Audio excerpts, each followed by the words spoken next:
popiežių Benediktą XVI, visus vyskupus, kunigus, visą dvasininkiją, kad Viešpats iš tikrųjų laimintų juos, suteiktų tos stiprybės, Dievo palaimos.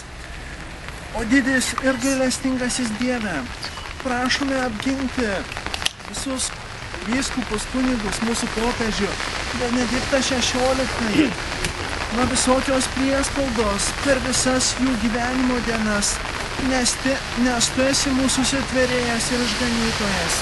To ir prašome per Kristų mūsų Viešpatį. Amen. Kiekvienas iš mūsų neišsigąstumėm to kasdieninės kryžiaus naštos, kad Viešpats tikrai laimintų mūsų, suteiktų įvairiausių malonių ir kad tikrai tas kryžius jis būtų mūsų visų gyvenimo dalimi, kad tikrai sugebėtumėm jį priimti, sugebėtumėm jį nešti. Ir ypatingai melskimėmis už tuos mūsų tikinčiuosius, kurie kenčia, tie, kurie yra toli nuo Dievo namų, nuo bažnytėlės. Melskime tie, kurie yra toli nuo maldos, kad Viešpats tikrai lydėtų juos, laimintų. Tėve mūsų, kuris Marija, malonės pilnoji, Viešpats su tavimi, tu pagirta tarp moterų ir pagirtas tavo sūnus Jėzus.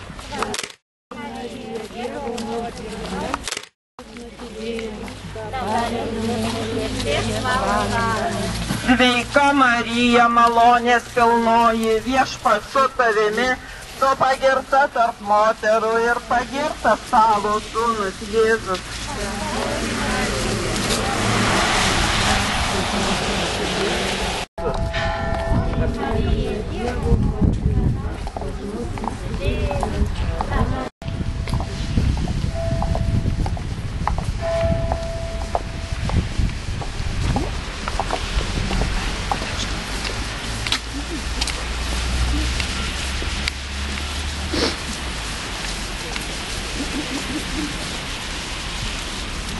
Jiems ypatingai tos vilties, to amžinojo gyvenimo džiaugsmo.